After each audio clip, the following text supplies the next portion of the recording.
Fantasy Fuel is powered by Pole Sports. Get instant fantasy football advice through real-time polls by visiting polesports.com. I'm getting a little low on fuel. What are you doing, Doc? I need fuel. Give me fuel, take a fly, send me tracing out of sight.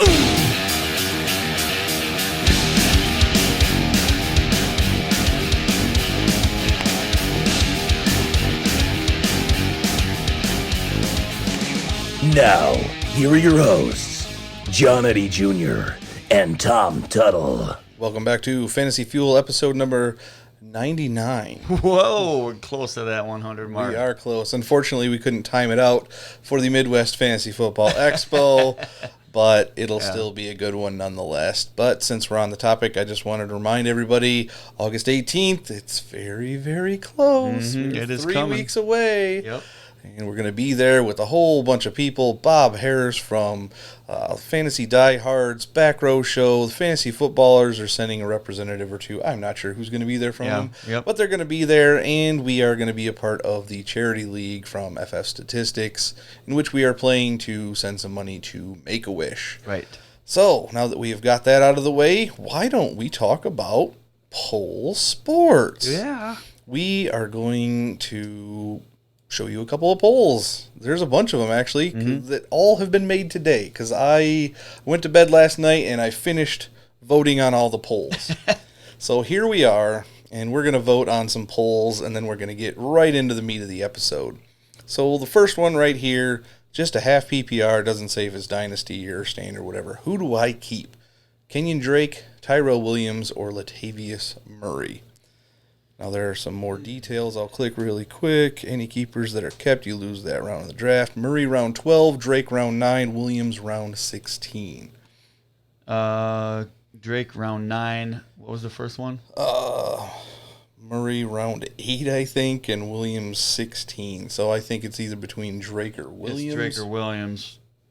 I mean, the value with Williams is really good because it's round 16. Yeah. But Kenyon Drake, to me, I think he's going to have a good season. I think he's really all right. do. Everybody's on Kalen Ballage right now, but I think Drake is still going to be He's still a guy. Look at what he did last year, and just think that Ballage is he's probably going to get a little bit better of a load than maybe I would expect. There's some extent to that, but I think that Kenyon Drake has a really good year, and if you're going to take Kenyon Drake, why not just go ahead and get Ballage later in the draft if you really need to? There you go. All right, we'll go through these pretty quick because there are a bunch of them. So let's see. Who wins this trade? Sammy Watkins or Watkins and Devontae Freeman or James Conner? It's an interesting one. We both feel Devontae Freeman is due for a bounce-back year, and Sammy Watkins, if healthy, could be okay. And neither one of us are super high. Do not like drafting James Conner in the first round. I'd probably go with Freeman and Watkins just because I think it's just slightly a better value. And if Freeman can come into this year and not get hurt and just be the guy he has been when he's on the field. He was a first-round running back. There's no question. This is the Freeman and Watkins side. I think the reason I hesitate here is because I think James Conner can net you more than what this trade is offering. That's very true. I still like the Freeman-Watkins side slightly more. Yep. And it's dead even right now after a few votes. Who wins this trade? It's tight end time. Dallas Goedert or Mike Gesicki and a 2020 mid-second rounder. Oh, you're talking about a backup tight end in Goddard. Yeah. And then you're talking about Gesicki, who isn't much better. And if Ryan Fitzpatrick plays the entire year, you've already done your piece on Fitzpatrick before where he does not like throwing to his tight ends that much. Right. So Gesicki could still just be absolutely nothing. Yeah. And if he is, would you rather have Dallas Goedert or a mid-second rounder next year? I think I just kind of like... It's a dynasty. I kind of like Goddard just because he did okay last year, and it's dynasty, like you said. So we're talking about if they move on from Ertz at all, or if Ertz gets hurt, this is huge. Oh, if Ertz gets hurt, for Goddard. he's going to be so amazing. the ceiling to me is way higher with Goddard. Big time, yep. Because if Ertz not on the field, but he's been proven to be hurt at times. Yep. So I like the Goddard side more. The second rounder is kind of tempting, but it's not at the same time. All right, here's the one I wanted to get to. Who wins this trade? Dynasty Superflex win now. Juju and Carry-On or Melvin Gordon and Keenan Allen? Wow. The whole Gordon news is just putting dampers. Yes, it You don't know is. if he's going to miss the whole year, 8 games, 4 games. But everybody seems to be thinking that it's going to be at least around 4 games because this is just how it's going to roll out with him. Good. It does not look good with Gordon. Oh, that's a good one. I got to go with the Juju side mainly because of that. You're at least getting a serviceable running back out of Carry-On. And then, I mean, yeah, it's really Juju should be a top 10, possible top 5 wide receiver this year. Yeah, I can't disagree with that. I really can't. And it's mostly in favor of Juju right now. Yep. Who do I draft? Connor, Evans, or Gurley? That is an interesting one. We're going to talk about Todd Gurley a little bit today. Mm-hmm. So we'll keep that for now. It's standard keeper, 10 team. Man, I think I'd have to hope for the home run and Todd Gurley in that one, really. It's standard. Hard. Yeah, it's standard. I'm going with Gurley. I'm going to click it. Well, there it is. Yeah, he's still in the lead, so some people are gaining some confidence back in Todd Gurley. Yeah, and they should. Who wins this trade? AJ Green, who we will be talking about very shortly, or Tevin Coleman, Austin Eckler, and Kalen Ballage. Look at all those running backs in awkward situations. Yeah. Tevin Coleman, you have done a shuffling the deck on, and you think he's going to come out on top in San Francisco. He should be the best running back there. Eckler will have a role even if Melvin Gordon comes back on time. But if Gordon doesn't come back on time, Eckler's role is much higher. Yes, and we just talked about Kalen Ballage. I think at this particular time, it's a keeper league. Win now. Yeah. You got to go with the players who are probably going to be on the field, and if one of those guys pans out as an RB1, AJ Green is not going to give you a win now right now because, we'll get into it. I'm sure you all heard about it already, but, you have to go with the other side, in my opinion. Here's a good one. Le'Veon Bell or Aaron Jones in a standard dynasty superflex.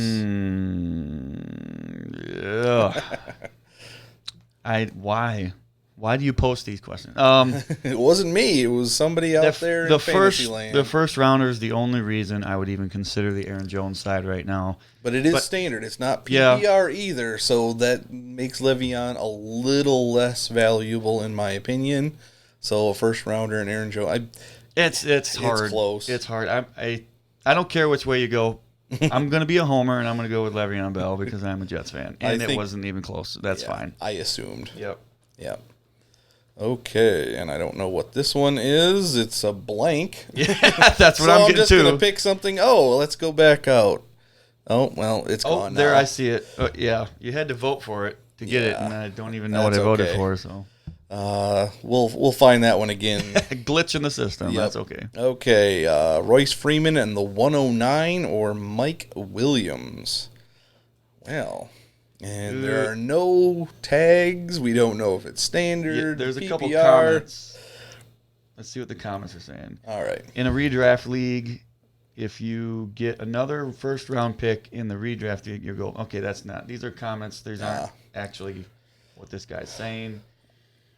I think I got to go with Mike Williams. I was going to say Mike Williams. The 109 is nice. It's pretty close, but Royce slightly Freeman in favor. Yeah. All right, here's another good one. Carry-On or everybody's favorite darling, David Montgomery and a 2020 mid-first. I'm going to go with Carry-On Johnson this year. Me too. This is a this year thing. I know it says Dynasty, but I don't care. Yeah. But it's in favor of the other one right now, Yeah. but I'm not on the... Oh, here's another. Here, why don't you click on it and see what it says? If I can get to it fast enough, because it's going to go away. It's the same one. Oh, somebody's having issues, Yeah, so I'll somebody's click on not- the other one.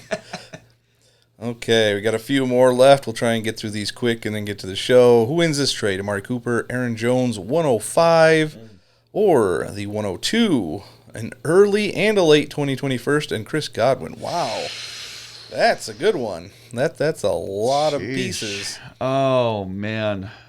Obviously, you all know we're not big fans of Amari Cooper, but we are fans of Aaron Jones. Yeah, and the 105 is nice. I personally like the bottom one. Well, here's because I'm looking at Chris Godwin and Amari Cooper. If Cooper's better than Godwin, I don't know how much it's going to be. Now you have to look at Aaron Jones. Is Aaron Jones in a fifth round pick or the fifth pick overall worth the second pick and two other? I think you have to go with the bottom one almost. As much as I think Aaron Jones is going to break out this year, I'm It going was a with contract one too, but I don't know if we Yeah, had all that's the fine. issues. Who do I drop? A whole bunch of nadas. I am just going to put just pick Raquel Armstead just because. Yeah, I'm just pick one, drop them. It doesn't matter. All right, AJ Green, Derrick Henry, Marcus Mariota. This is a dynasty superflex. Okay. Or Julio Jones, Andy Dalton, and a mid third. Wow. Derrick Henry has value. Julio has more value by far. AJ Green right now, I'm not really putting much value in this. Yeah, I know it's dynasty, but I'm just not doing it. Man. Mariota. Now I got to go with Julio. Yeah, that's the only. Yeah, there it is. And here's another blank one that we'll have to figure out what it's Wow, all about. what is I going don't on? know. Just Right. picking one. I picked Trubisky. I don't know what I voted for. I'm just picking one on the next one. No biggie there. Who wins this trade? Lindsey and Njoku or Hunter and Derrick Henry? I'm liking the Henry and Henry side myself. Yep. That's almost no question to me. All right. Philip Lindsay or Cortland Sutton and Tevin Coleman? I think I got to go with Sutton. I'm going and with Coleman. Sutton and Coleman. Yep. And the one I put on the other day, just to see what people would, how they would react, Christian McCaffrey or Ezekiel Elliott. Now, obviously, we both would take I'm going McCaffrey. There's no question. And he is by far. Most people are going McCaffrey. That is awesome. I Yep. like to see that. It's about time, guys. I told you last year. You all laughed at me. You are not going to be, well, you're going to be laughing. They're not laughing anymore. All right, guys, we are into the meat of the show, and that means we are talking about training camp Oh, boy. madness. The news around the National Football League. There's so much that has happened in the first weekish of training camp. We couldn't decide what else to talk about, so we're just going to try and get through everything, guys. And obviously, we alluded to it earlier. AJ Green is the hot topic right now. He tore ligaments in his ankle while they were practicing at University of Dayton's stadium, which actually gets leased from the high school district, something. It's all sorts of weird. It was a part of the NFL's 100th anniversary celebration. Yeah. The field conditions were considered subpar. There's Yeah. lots of scrutiny, and right now AJ Green is expected to be sidelined 6 to 8 weeks, which takes him a couple of games, possibly more into the regular season. Ligaments. Let's remember that. It says 6 to 8. I'm thinking more 8 to 10. I don't expect him if he's recovered by then. I would expect that he's not going to be fully ready to go until about 10 weeks. They're going to play it safe. They need to play it safe. They have to. They have to have him on the field and be 100%. They cannot throw him out there at 80%. No. He has to be 100% for them to even have a chance to win. He tried once. It was last year, the year before. He tried coming back, and it was too quick, and he just got hurt again. So if they want him, because I've said this before, I believe any team in the AFC North is capable of winning that division, including the Bengals. It's possible. And if they have any shot, if they can go 500-ish with A.J. Green out, and he comes back, that could be a big boost to Yeah. that team. But they can't bring him back too early. They can't do that because he is the heart and soul of the team right now. I mean, I know Mixon is good. You know, I'm ready to see what he can do for the Bengals, but they need AJ Green, and to me, 100% would wait for at least 8 to 10 weeks. I wouldn't go 6. If you do that, it's a mistake. Which means what when it comes to wanting to possibly draft AJ Green? Where are you at now? He was a mid-third-ish rounder. Yeah. Currently, maybe the back end of the second round if you were reaching a little bit. If I'm speaking realistically, I expect him to miss 4 weeks, and 4 weeks is a good chunk of the fantasy season. So Yes. you have to put that in the back of your mind. If you can get him late, like 7th-ish round or so, that would be, to me, a pretty good, decent value as long as you have some other starters that you can fill in. And then you have A.J. Green coming into the 5th or the 6th week. And that, to me, is a really good value. That could be. I've seen other people online say about the 6th round they're willing to take him. Depending on what else is out there, I might, but I'm probably staying away. Yeah, it's something that if you have a good plan already, you probably don't want to take a risk on something like this. But it's still there's still a possibility if you know you can get the guys you want and AJ Green. That to me is what I would do if I had that opportunity.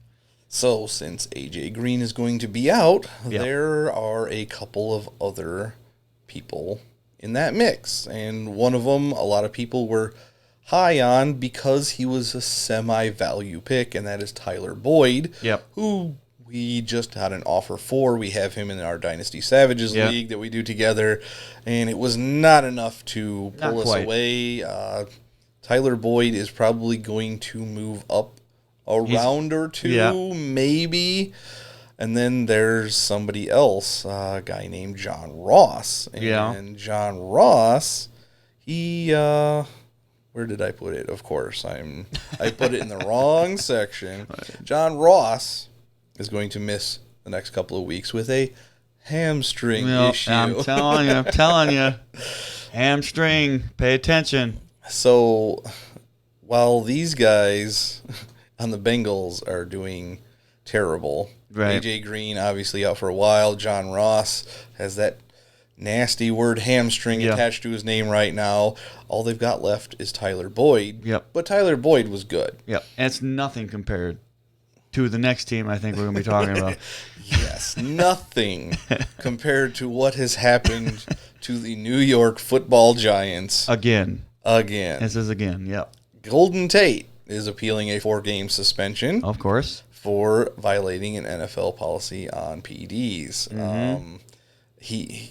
They say there's a chance he could win, but I don't see that most of the time you don't. So if it gets reduced at all, it would be just a couple games at the most. And one of my sleeper picks, Corey Coleman. I know it was just an off-the-cuff sleeper pick, but now there's zero chance for him because he has suffered a season-ending torn ACL. Not good. And another one of our semi-favorites here at Fantasy Fuel, Sterling Shepard, has a fractured thumb, but it's still possible that he could be ready for the I think he'll be fine, but just the injuries with the Giants, it seems like it's every year. Yes. Put it this way, and I'll say this, and I think it's probably true. Evan Ingram, monster year.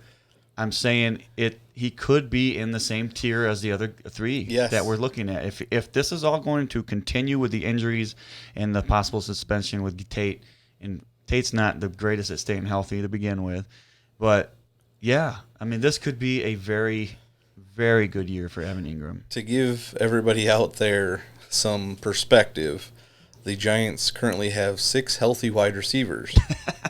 Cody Latimer, Benny Fowler, Russell Shepard, Alonzo Russell, Reggie White Jr., and Damari Scott. And apparently they were going to work out Kelvin Benjamin. There it is. There's your number one guy. There's your savior. So with all these guys out and Golden Tate out for the first 4 weeks possibly, the best two wide receivers, like you alluded to, are a tight end and a running back. Yep. It's going to be Evan Ingram and Barkley. Saquon Barkley, Yep. and they're going to get force-fed the ball. You would think I still expect Shepard to come back. Right. And he's going to be fine. But I don't know because I've never experienced a fractured thumb and then tried to play football after it's healed up. And I'm assuming he's going to try and come back early. Yes. Because it's just the thumb and you could probably still catch the ball and all that. So you got to kind of keep an eye on it. But I think he's going to be fine. Coleman's obviously not going to be fine. Somebody's going to have to step up there. And the 4-game suspension. I think it's going to be a big Ingram show. Now, keep an eye on this. Yeah. A guy that we talked about a couple of years ago. We were really high on last year, hoping he would come back. Just got released. Cameron Meredith. That could be a decent spot for him to land. Yeah. Just for the fact that if he gets on the field, he will be able to get I'm targets. still kind of boggled. In my mind is kind of boggled that he wasn't something in with the Saints, but it just seems like, I feel like there was something there for them to take advantage of with him, and it just didn't happen. So I don't know if he's lost his step or if he just isn't the guy that we thought he was going to be. Very possible. So maybe the Giants just aren't even going to look at him because they don't care. If they're looking at Kelvin Benjamin before they look at him, then that's a sign. Yeah. Well, before we move on, because we have stories for every team in the NFC East, before we move on to those, let's stay with the Giants. So far, they've had a Saquon MVP chant, a fan chew out Alec Ogletree for not staying with Barkley in a one-on-one drill. Yeah. Some kids saying, "We want Daniel," after Eli Manning's first pass goes incomplete.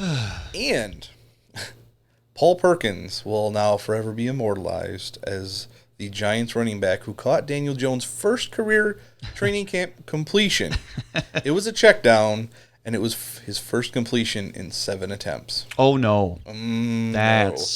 That's not good. Somebody I work with actually posted a video of Daniel Jones. I didn't realize it was Daniel Jones at first because he's a Bears fan. So I thought he posted something Bears, and I'm watching it on my phone, so it's really small. I'm like, what is going on? I don't understand what's so special about it. And then I looked at the caption, and it said something about Daniel Jones. I was like, oh, let me look at it again.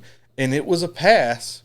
I think it was supposed to be to Evan Ingram out in the flat, and it was about 10 feet over his head.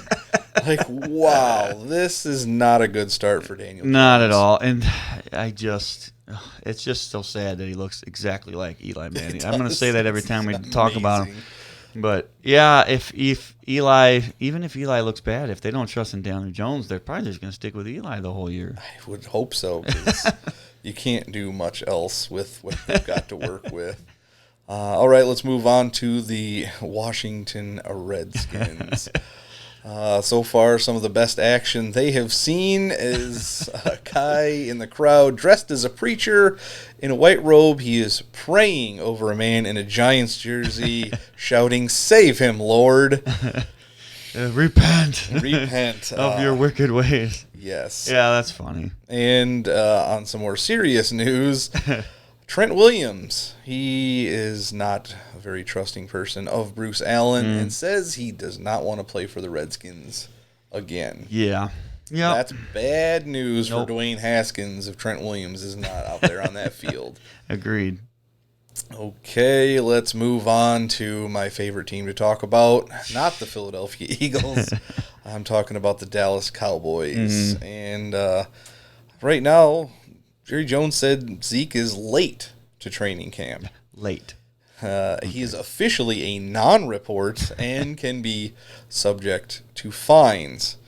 Well, now Zeke is late, probably not showing up for a little bit, because where is he heading to? Mexico. Yeah, he's been in Cabo. Yeah. A source says that they've seen the Cabo reports, and it's not a good look. Obviously, they believe their last offer was a fair one, and they continue to talk to Zeke. I don't know why he's answering phone calls if he's in Cabo, right? But they're trying to get him back into camp.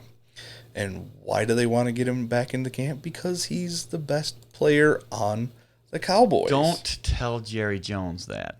everyone, if I may have your attention, it is time for the cringeworthy player of the week. All right, it's not a player, it's an owner. We're talking about Jerry Jones.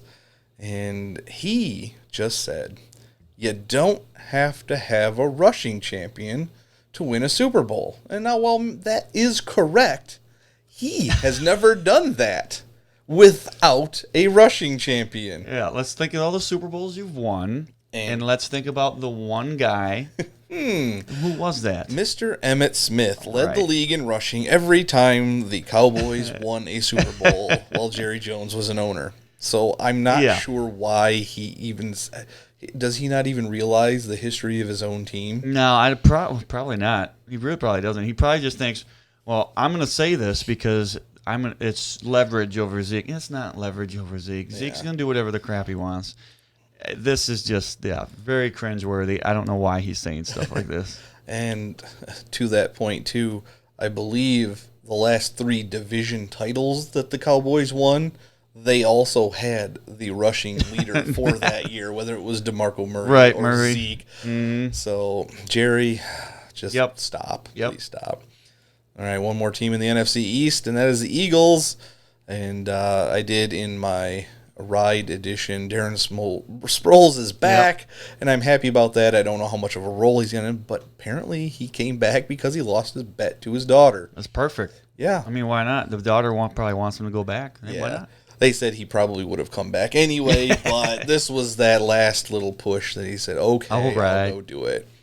And on more relevant fantasy news, it's early, of course, but right now, Jordan Howard is dominating carries with the first team offense. Not even a close second. What have I been saying? Yeah, you're right so far. It is very, very early. So let's not get too carried away. Okay. But it's a good sign to a certain extent. They're going to use him, and he's the best running back on the team. Yeah, he's going to be the first 2 touchdowns, and that's all I care about. He's going to get touchdowns doing that. He's going to get short yardage situations. He'll be on the field enough to be a decent RB2, in my opinion. Mm-hmm. So who's a decent RB1? We talked about him in a couple of those trades. Todd Gurley. Apparently in some recent workout videos, there was a close-up of his knee, and in them you can see bone spurs. Really? It just gets worse and worse for the news upon him. Yes. But is it really that significant? I don't think so. I mean, if he's got them, it means he's had them. It means he's played through them. Yep. Whatever happened last year, I don't know if we'll ever know the complete truth. I'm not sure there is a truth. There has to be some kind of truth, obviously, but I don't think any of us know, except for maybe Todd Gurley. Right. Now, he did not practice for a little while, but I'm sure that's probably going to be like maybe a one-off, one-on situation where he doesn't need the practice. Like probably doesn't need it. And so every time he's not out there, it's just going to create more news. So if he doesn't want the news, he needs to go out there and shut them up. That's what I would do, but he's not doing that. So. And he's trying to shut some people up. Yeah. He's telling the media, stop putting this bad energy in my knee. I mean, we've done it here on Fantasy Fuel where we talk about a guy and then the very next week something happens to him. So we all need to give Todd Gurley our good energy, and he'll be just fine. He'll be just fine. You can take him number 1 overall. I'm giving you some good energy. It's knee energy, too. You need it. You need it. There you go. A couple days ago, Damian Williams did not finish practice due to what? Hamstring? Hamstring. Oh, we hate this word. It keeps popping up, doesn't it? It does. Every time we talk about it, pop, pop, pop. It keeps coming. We don't want that hamstring to pop. We don't want to pop when the hamstring comes. But yeah, I'm telling you, hamstring injuries are the worst. Damian Williams, just saying. Yeah, if you have any faith in Damian Williams and you don't care about these early hamstring injuries, use this to a guy who's got Damian Williams and try and trade for him. Maybe you can get a little better of a deal. I don't know. Maybe.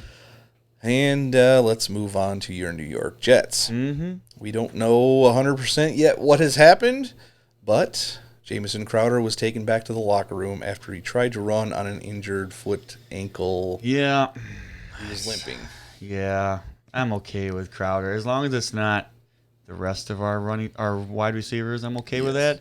Because I like the wide receivers we have. I was kind of looking forward to Crowder, to be honest, because it would have been a nice, good top three of our wide. I can't speak, but the wide receivers. It would have been nice to watch all three of them go at it, and it's too bad. But we'll see what happens. We don't know what's going on yet. So. Yep.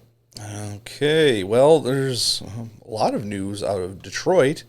And the first part was the Lions released Theo Riddick. Right after I picked him up in the flag league, just as an extra running back. Now, hopefully, he finds a better situation. And he worked out with the Saints on Sunday and the Denver Broncos. He was scheduled to visit. So I don't like either one of those situations for him. Really, no, not really. But nope. As long as he finds somewhere and he doesn't have that little FA next to his name, I'll be happy in that league. And why did the Detroit Lions release Theo Riddick? Because they picked up Mike Daniels after the Packers mysteriously waived him for what appears to be no apparent reason. Yeah, it's just a weird situation there. I don't get it, but yeah, I mean it's a good call by Detroit. Oh yeah, why not? Their defensive line is looking they need it. Amazing. Yeah, after picking Mike Daniels up, they have Trey Flowers, Ashawn Robinson, Snacks Harrison, and Deshaun Hand. Now you got this guy sitting there making this entire defensive line ridiculous in my eyes. So you got 4 guys really good, all of them. They will be able to spell each other a little bit and not have to be on the field as much. And why did Mike Daniels pick Detroit? Because apparently there were other offers out there for more money. But he wanted to go to Detroit because of Coach Patricia. Okay. He said, Coach Patricia, straight up, he's just a genius. He really is. He understands the game of football. He knows what it takes. To be able to play for a coach like that, it means everything. Now, we didn't really see the genius come out last year. Not exactly. We'll see what happens here this next year, but yeah. Defensive guys love Matt Patricia. I hear that. Offensively, he needs something else. I'm not sure. He needs to just maybe hand the reins over to somebody. Yep. And one of those guys on that offense this year, a guy that we have talked about before, TJ Hawkinson. Yep. Only a few days into camp, but apparently TJ is impressive and heavily involved in the passing offense. Made several catches already. Yeah, I like Hawkinson. These are all early things that we're talking about. I love talking about it, but if it continues to be a trend, that's going to be really noticeable at that point. Yes, apparently he was the best pass catcher, including the wide receivers. Yeah. So that's Kenny Galladay. Yep. That's Marvin Jones. Yep. That's Danny Amendola. Yep. I like it. Yeah. We drafted him in the Dynasty Savages League. We didn't have a great stable of tight ends, so maybe this will be our guy. It very well could be. I'm definitely excited. Yeah. Speaking of... Man crush. Oh, yes. Here Your it is. guy, Lamar Jackson. Somebody was talking to John Harbaugh about Lamar Jackson and his capacity to run. Mm-hmm. Coach Billick told him Cam Newton's high was 139 rushes in a season. Mm-hmm. And without hesitating, Harbaugh says, take the over. That's a lot of rushes. That's a lot of rushes. That's a lot of opportunities to get hurt as well. But it is. That's why I like him. That's why he's my man crush. That is why. So, yeah, apparently they are all in on using Lamar Jackson, how he is able to play football, not taking somebody and trying to make them a pocket passer. Right. We know Lamar Jackson is not that. He's not going to do that. You know that 100%. He's not accurate enough to win games. You've got to use him like you used him last year. Make him run the ball. It's going to be great. I can't wait. I really can't wait. So if you're punting that quarterback position and you don't want to take somebody until the 10th, 11th round, absolutely. There you go. Absolutely. He could be a league winner. He could be next year everybody's going to want to take Lamar Jackson in like the 3rd round. It probably will never get as bad as Matthew Berry's take years ago. And I am taking Michael Vick number 1 in every league that I have the chance. Oh, I don't think we can go that far ever again. No. I don't think there's no chance. No chance that's ever going to happen again. Ever. Well, we'll stay in the AFC and go to the AFC South. And another guy that we're hopefully high on this year, Texans wide receiver Will Fuller apparently has made a full recovery from his ACL tear. Yes. And if he is on the field for the whole season, he is going to make some people very happy because he's going to score a lot of touchdowns. And he's like BFFs with Deshaun Watson. Yeah. So if he can be out there, oof. I've been saying Will Fuller is the key to Watson, and I think obviously Kiki Kute is also a big key as well.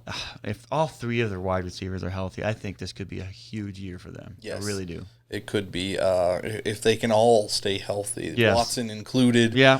And, if they have a running game, if they don't have a running game, then they might have to pass a lot more anyway. I feel like the running game is good enough, especially with Watson being part of that running game. I feel like it's good enough to have Miller and then, Foreman as well. But I just honestly think that this is going to be a really good year for Watson and all of them. But, again, health is the key. Yes, health is the key. And remember, this is the very beginning of training camp, and either everybody has a hamstring injury or everybody's looking amazing. Yeah. So take everything with a little bit of a grain of salt. Sure. But I am liking what I'm hearing about Will Fuller. Right. Staying in the AFC South, a couple of wide receivers for the Colts. They're just being praised like no other. Yeah. I've seen multiple articles about Deion Kane and Paris Campbell. Yeah. And that's not to say, we already have T.Y. Hilton. We've got Eric Ebron. We've got Jack Doyle. Yep. It's kind of, it's almost scary if these guys are truly. If this all comes the way that it could, these guys, this could be huge. Andrew Luck is a really good quarterback, and if he's got all this talent around him, watch out. I've already made one of my ESPs as Andrew Luck is going to be MVP of the National Football League. And it's not out of the realm of possibilities. Nope. I'm not going to go there 100%, but it's very, very possible. All right. Well, we haven't had it in a while. Yeah. And now it's time for Twatch, this week's Antonio Troubles.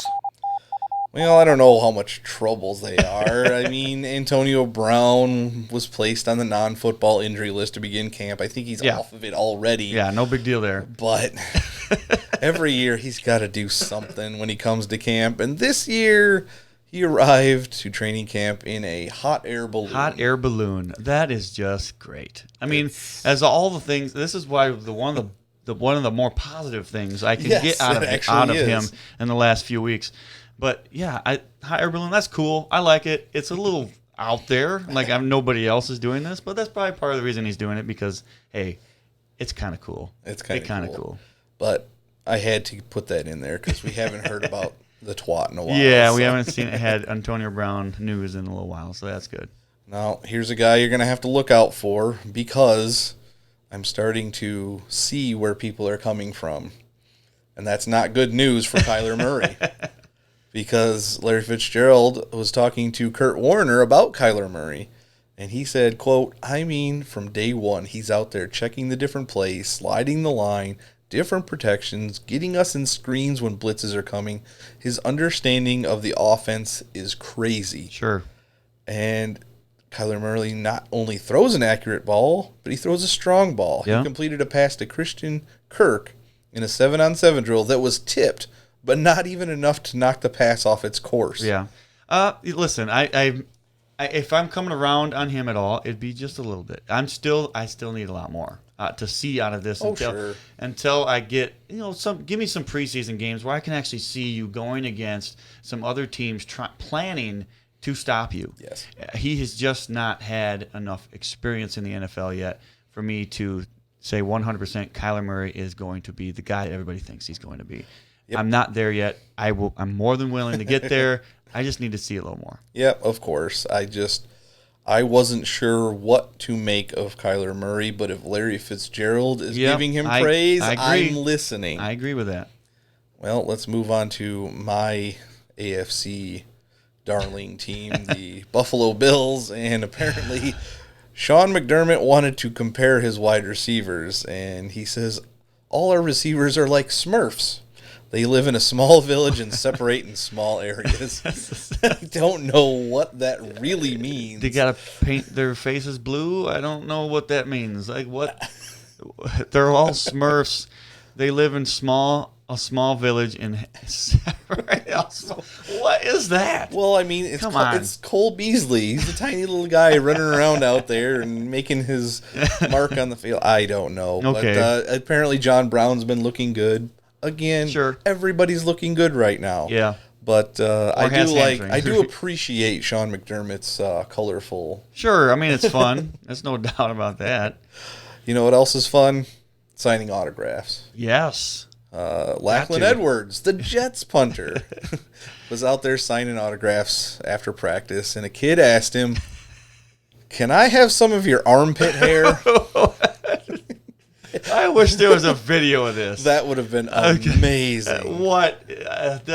This kid has. How old is this kid? I need to know that too. That's awesome. If I'm looking on eBay later and I see something about armpit hair in the New York Jets, boy. Armpit hair. How does he say? Okay, yeah, sure. Just give me some scissors, or did he just go rip that stuff out? Just a couple of little locks, just right off the end. I mean, hey, it's no big deal. Oh, that's awesome. Yeah, memorabilia is at a whole new level nowadays. We got one more interesting story, kind of goes along with Tom's Jets. Yeah. Vinny Testaverde's son, Vincent Testaverde. So he doesn't want to go by Vinny, apparently. No junior thrown in there. He signed with the Buccaneers, who his dad also played for. Right. The younger Testaverde only threw for 1,700 yards and 11 touchdowns in his lone year at Albany. Yeah. And he also attended Texas Tech before transferring to Miami, then Albany. I don't know that he's going to have a long career in the NFL. He's 100% the starter going into the Jameis Winston, watch out. He is V Testaverde. I mean, get him on the field. Get him on the field. That is not good. All right, well, that is going to do it for our news today. It's been a very interesting first week at camp. Yeah. Lots of different guys out there that are jumping up and down the boards. Yep. We're still out there on Melvin Gordon. Yeah, it's going to be. I'm waiting to see what's going to happen. I was contemplating on whether or not I wanted to do like a little trade or something. I'm still looking at it. I mean, what is the risk that I'm going to take here? And then if the risk pays off, it could be great. Oh, it could be amazing. It could be amazing, but then what are other people willing to risk to get rid of him? Like, do you really want to take that chance? It's tough. It really is, because this could be the exact same thing as Bell. Like, right. I don't want to risk that, get somebody, and then miss 8 or the whole entire season. Right. I don't want that. So no, we do not want that at all. Right. So we're going to update our rankings here soon. FantasyFuelPodcast.com. Yeah, we got to do that. See all our rankings after everything that we have heard and all the different stories. We will be updating our rankings, so check those out very soon. You can find us on Facebook, facebook.com/FantasyFuel, on Twitter @FantasyFuel.